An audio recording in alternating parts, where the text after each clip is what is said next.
Assalamualaikum warahmatullahi wabarakatuh. Bismillah, alhamdulillah, wassalatu wassalamu ala sayyidina Muhammad bin Abdullah wa ala alihi wa sahbihi wa mawalah amma ba'd. Segala puji bagi Allah Azza wa Jalla, salawat dan salam atas Rasulnya Nabi Muhammad sallallahu alaihi wasallam. Semoga kelak kita akan mendapatkan syafaatnya. Amin ya rabbal alamin. Para pemirsa Kompas TV yang dirahmati oleh Allah Subhanahu wa taala, Rasulullah sallallahu alaihi wasallam bersabda, "Idza jaa Ramadan, futihat abwabul jannah wa ghuliqat abwabun nar wa suddipatis syayatin." Apabila telah datang bulan suci Ramadan, maka akan dibukakan oleh Allah Subhanahu wa taala pintu-pintu surga dan ditutup serapat-rapatnya pintu neraka, dan para syaitan akan dibelenggu oleh Allah Subhanahu wa taala. Tentu saja hadis ini menjadi kabar gembira buat kita bahwa potensi kita menjadi penghuni surga itu adalah sangat mudah. Namun pertanyaannya, kalaupun mudah buat kita untuk masuk ke dalam surga, kira-kira amal apa yang bisa kita lakukan di tengah aktivitas kita yang begitu luar biasa, di tengah kesibukan kita dalam bekerja, dan di tengah segala hal yang mungkin mengganggu kita kalau kita beribadah fokus kepada Allah Subhanahu wa taala? Jawabannya adalah dengan mengamalkan hadis Rasulullah sallallahu alaihi wasallam yang terdapat di dalam kitab Al-Jami'us Shaghir. Apa kata Rasulullah sallallahu alaihi wasallam? Khamsun minan nazari ibadah. Ada 5 amaliyah atau aktivitas yang kita lakukan dengan cara melihat saja itu sudah dinilai ibadah oleh Allah Subhanahu wa taala. Tentu pertanyaannya, topik yang akan kita bahas hari ini berkaitan dengan melihat 5 hal tersebut. Jawabannya iya. Apa 5 hal yang dengan cara melihat itu dikategorikan sebagai ibadah? Yang pertama kata Rasulullah sallallahu alaihi wasallam, an-nazru ilal abawain ibadah. Melihat ke wajah orang tua, kata Rasulullah sallallahu alaihi wasallam, adalah ibadah. Bagi kita yang saat ini orang tua masih ada bersama dengan kita, rajinlah kita melihatnya. Di temu Ramadan ini bukan sekedar untuk menyapa, tapi boleh juga kita buka puasa bersama dengan orang tua. Selain kita berbuka bersama menimbulkan rasa kasih sayang di antara kita, itu juga menjadi nilai ibadah yang luar biasa di sisi Allah Subhanahu wa taala.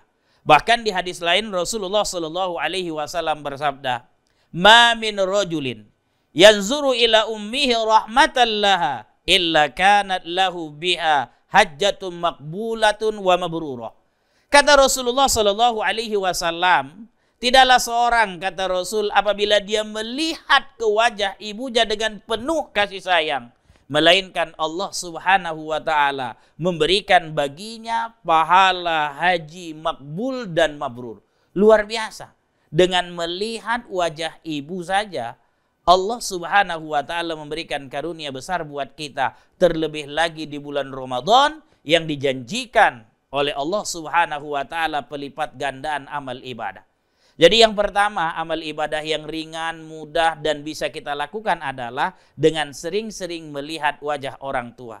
Tidak bisa kita lakukan di saat kita berbuka puasa bersama, minimal saat sahur atau pulang kerja atau pulang tarawih. Kita datang menemui orang tua, melihat wajahnya, dengan melihat wajahnya Allah Subhanahu wa taala telah tentukan kita menjadi orang yang beribadah kepadanya. Yang kedua kata Rasulullah sallallahu alaihi wasallam, an-nazru fil mushaf ibadah. Melihat ke mushaf, melihat ke Al-Quran, itu adalah ibadah. Di antara kita, pasti ketika ketemu dengan Ramadan, giatnya beribadah di masjid sungguh luar biasa.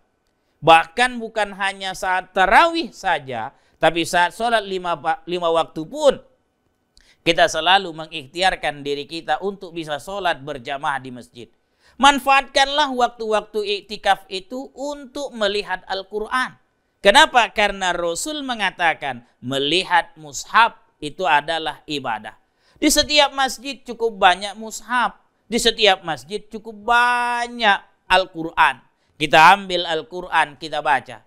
Lalu muncul pertanyaan, bagaimana kalau seandainya kita bagian dari orang yang tidak bisa membaca Al-Quran secara sempurna? Jawabannya, apakah kita hafal surah Al-Ikhlas?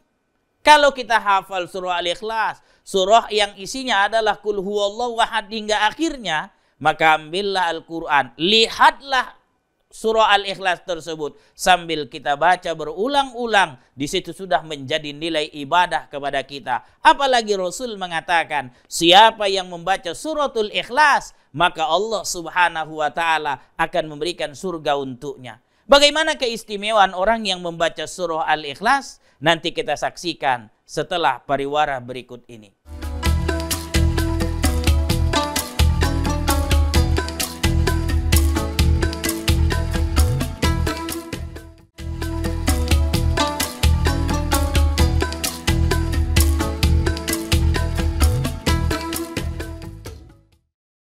Para pemirsa Kompas TV yang dirahmati oleh Allah Subhanahu wa taala, kata Rasulullah sallallahu alaihi wasallam, dengan cara melihat Al-Qur'an, Allah Subhanahu wa taala telah menjadikan itu sebagai ibadah.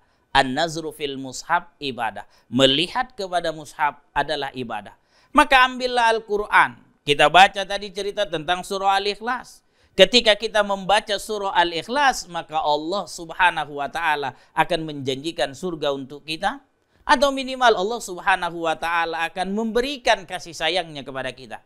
Ada kisah menarik di dalam kitab Al-Mawa'is Al-Usfuriyah. Kisah tentang orang pengamal surah Al-Ikhlas.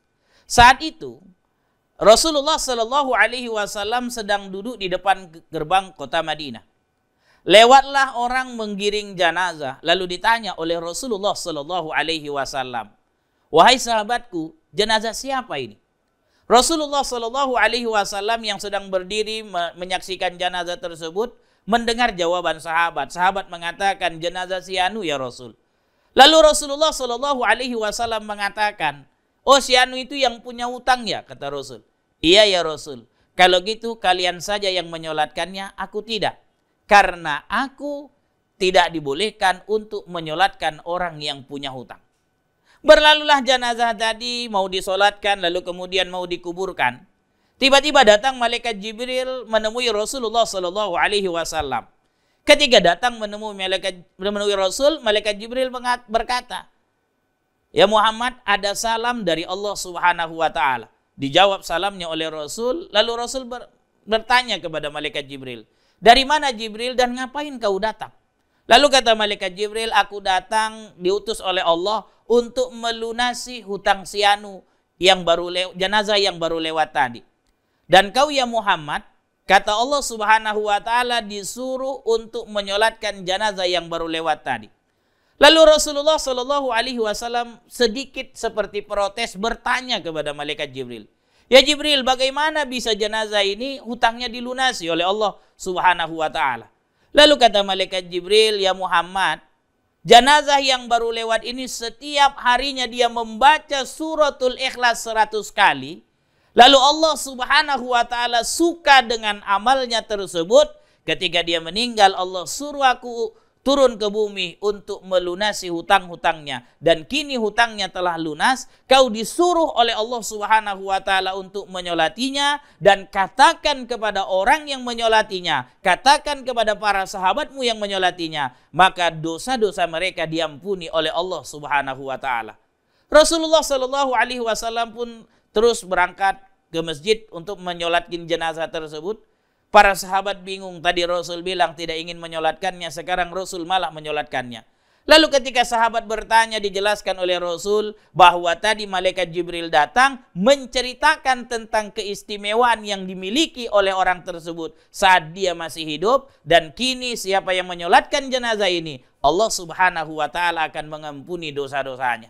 Ini menunjukkan hal yang istimewa buat kita. Mungkin ada di antara kita yang punya problematika terkait dengan masalah keuangan. Manfaatkan Ramadan ini dengan mengamalkan surah Al-Ikhlas. Kita ambil Al-Quran, kita lihat surah Al-Ikhlas, kita baca, dan di situ menjadi nilai ibadah buat kita. Ibadah membaca surah Al-Ikhlas dan ibadah ketika melihat mushaf. An-nazru fil mushaf ibadah. Melihat mushaf itu adalah ibadah. Yang ketiga, Para pemirsa Kompas TV yang dirahmati oleh Allah Subhanahu wa taala, an-nazru ilal alim ibadah. Melihat ke wajah orang alim adalah ibadah. Jadi di Ramadan hampir di setiap masjid banyak kegiatan majelis taklim. Maka manfaatkanlah langkah kita untuk datang ke tempat-tempat pengajian. Minimal saat malam Ramadan kita cari masjid yang setiap malam ada penceramahnya. Kenapa? Karena dengan melihat wajah orang alim, kata Rasul, di situ adalah ibadah. Selain kita dapat tambahan ilmu, kita juga melihat wajahnya dan di situ Allah Subhanahu wa taala memberikan nilai ibadah kepada kita. Banyak hal yang kita dapat ketika kita rajin datang ke masjid. Pertama tadi, kalau ada pengajian, datangnya kita ke majelis taklim juga mendirikan nilai yang luar biasa. Kata Rasul, "Man ghada ilal masjid liyata'allama khairan aw yu'allimahu kana lahu ka'ajri haji mabrur." Siapa yang berjalan ke masjid, tujuannya adalah untuk mempelajari kebaikan atau mengajarkan kebaikan, maka baginya pahala seperti pahala haji mabrur. Artinya ketika di Ramadan ini, kita bertemu dengan bulan yang istimewa, yang hampir di setiap masjid itu ada pengajiannya. Kita datang ke sana bukan hanya sekedar sholat fardu, tapi juga untuk mendengarkan pengajian. Di situ Allah Subhanahu wa taala berikan nilai luar biasa. Selain ibadah, melihat wajah orang alim itu juga adalah ibadah. Di masjid, kita juga mengamalkan apa yang diajarkan oleh orang alim tersebut. Kita diajarkan untuk rajin mendirikan sholat. Ketika kita mengamalkan ilmu, tentu kita juga mendapatkan karunia besar oleh Allah Subhanahu wa taala. Tahukah kita, ketika kita mendirikan sholat, di situ juga ada ampunan Allah Subhanahu wa taala. Rasul mengatakan, "Innal abda idza qama yusalli ata bizunubihi ala ra'sihi fakullama sajada tasaqatat anhu." Sesungguhnya seorang hamba, kata Rasul, apabila dia berdiri sholat, maka didatangkan oleh Allah dosa-dosanya di atas kepalanya. Setiap kali dia sujud, maka berguguranlah dosa-dosanya. Ini sungguh luar biasa. Ramadan yang bulannya istimewa, yang dikatakan sebagai syahrul maghfirah, ternyata memberikan nilai yang luar biasa buat kita. Mungkin kita amal ibadahnya tidak banyak. Amal ibadah yang bisa kita lakukan barangkali datang ke masjid. Tapi carilah masjid yang memiliki pengajian. Masjid yang memberikan kesempatan kepada kita untuk mendirikan sholat. Ketika kita bisa melakukan ini, tentu kita punya nilai ibadah yang luar biasa. Yang seperti dikatakan oleh Rasul, an-nazru ilal alim ibadah. Melihat ke wajah orang alim itu adalah ibadah. Jadi, sudah 3 yang kita pelajari. Yang pertama, melihat ke wajah orang tua itu adalah ibadah. Yang kedua, melihat isi Al-Quran, mushaf, itu adalah ibadah. Yang ketiga, melihat ke wajah orang alim ibadah. Bagaimana 2 lagi? Nanti kita saksikan setelah iklan yang lewat berikut ini.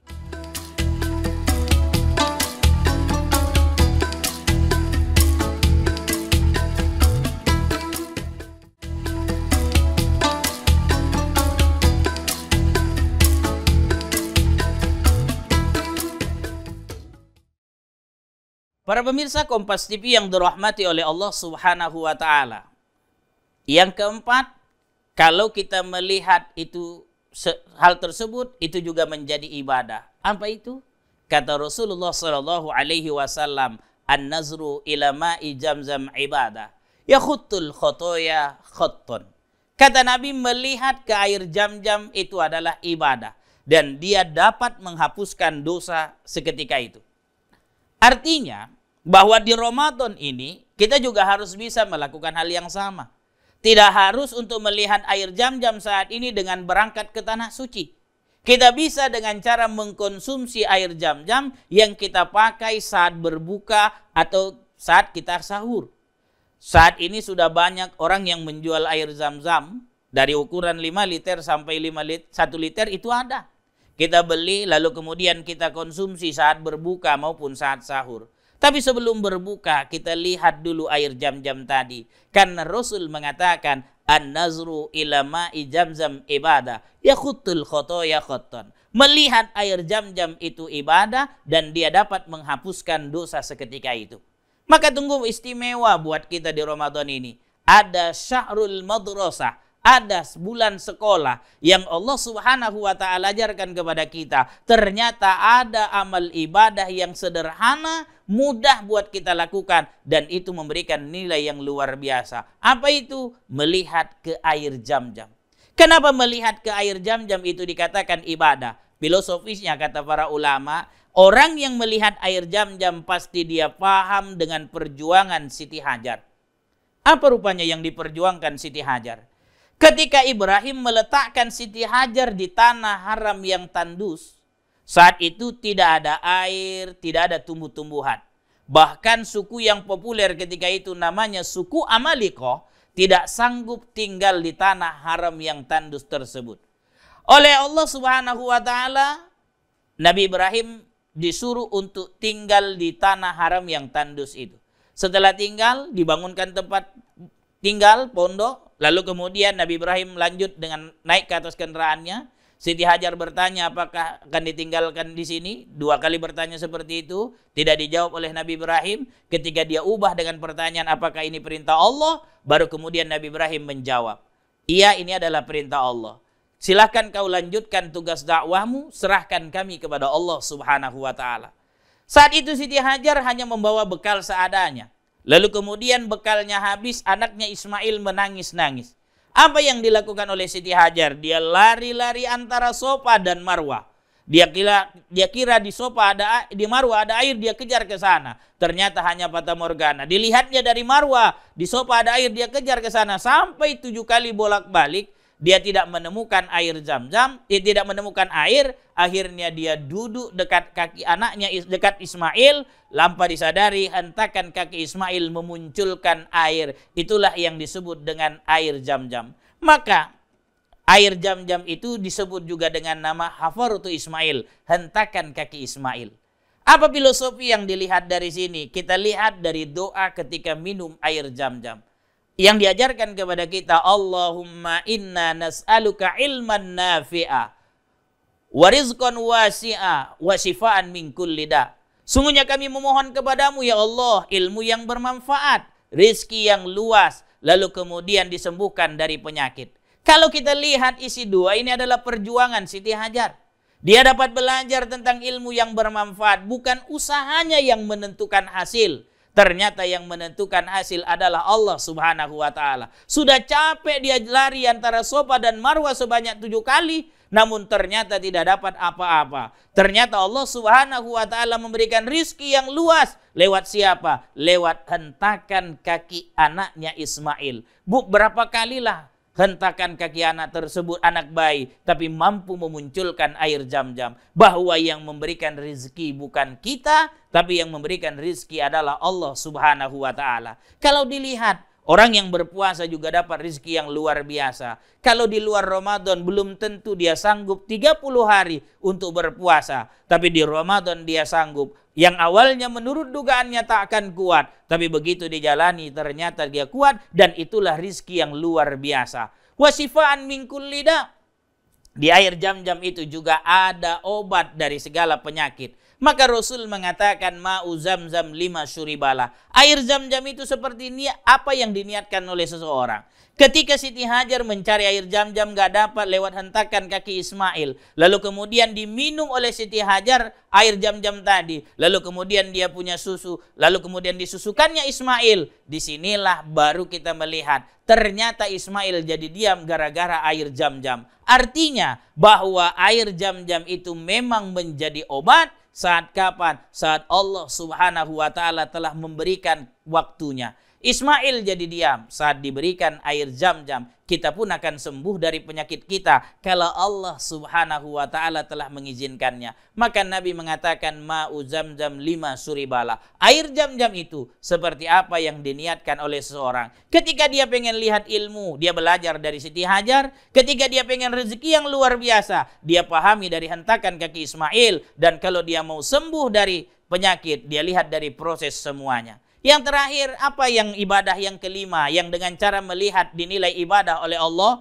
An-nazru ilal Ka'bah ibadah. Melihat Ka'bah adalah ibadah. Ini khusus buat orang yang berangkat ke Tanah Suci, yang umroh di bulan Ramadan, dia mendapatkan pahala seperti orang yang haji, maka di situ ada keistimewaannya. Dia bisa dengan mudah melihat Ka'bah. Tapi ingat, melihat Ka'bah, betul-betul Ka'bahnya dilihat, bukan sekedar sholat di Masjidil Haram. Bagaimana caranya agar bisa senantiasa selalu melihat Ka'bah? Maka sering-seringlah melakukan umroh sunnah atau melakukan badal umroh untuk orang yang telah meninggal, atau sering-sering melakukan tawaf sunnah. Kalau cuma sekedar bisa masuk ke Masjidil Haram, tentu bisa masuk. Tapi bisakah kita bisa melihat Ka'bah? Itu belum tentu, kecuali dengan cara kita melakukan umroh sunnah yang rutin, atau kita senantiasa melakukan tawaf sunnah. Karena setiap tawaf pasti bisa melihat Ka'bah. Inilah barangkali yang bisa menjadi amal ibadah sederhana buat kita